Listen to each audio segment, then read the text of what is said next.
अमरावतीला तर काँग्रेसचा शहर प्रमुख तिकीट दिले, अयोध्यामध्ये ज्याच्यावर गुन्हे दाखल झाले त्याला नाकारलं. वा.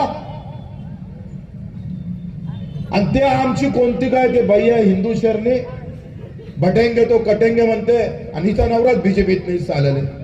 आयला तुमच्या तर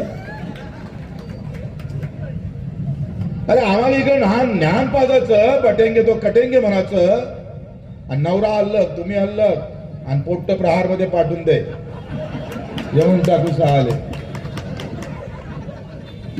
हे अशा लबाड तोंडेचे कोल्हे आणले कुठून तुम्ही? धिंगाणा घालणारा पक्ष आहे साला बीजेपी. बीजेपीला जर पाहिलं तर जितकं वरतून आम्ही पाहतोय स्वच्छ दिसतं तेवढे ते अंदरून काळे आहे. ते काही वेगळं सांगायची गरज नाही आहे. प्रभू रामचंद्राचं नाव घ्यायचं आणि साले रावणाचं काम करायची अशी ही औलाद आहे. मी औदकरच्या घरी बसलो आणि तो कहाणी सांगत होता मला. 30 वर्ष त्यांच्या भावानं सेवा केली बीजेपी मध्ये. मग आंदोलन असण, अयोध्याचं आंदोलन असण, जे जे काय असणार त्या सगळ्या आंदोलनात त्याचं कुटुंब हजर होतं. 2 वेळा तिकीट कापले बीजेपीनं. आणि मग तिकीट कोणाला दिली तर म्हणजे महापेक्षा तू जास्त श्रीमंत आहे त्याला तिकीट दिली, पैसे वालों को तिकीट दे दिया. वाह. अबे साले हो नामर्दाची औलाद.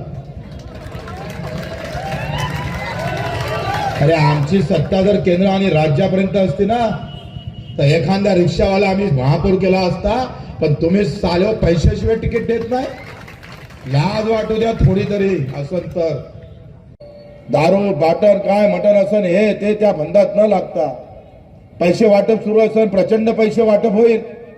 आमच्या इथं ताट आणि साडीन त्याच्यावर वरते 1000 रुपये वाटणं सुरू आहे.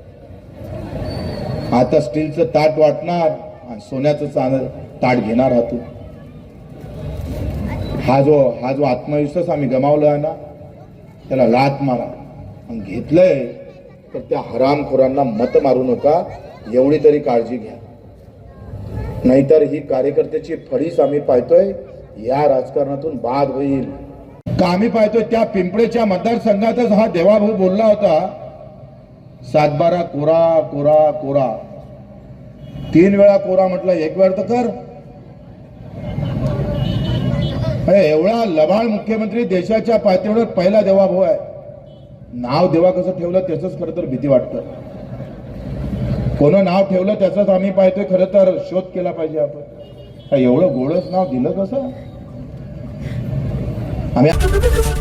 एबीपी माझा, उघडा डोळे बघा नीट.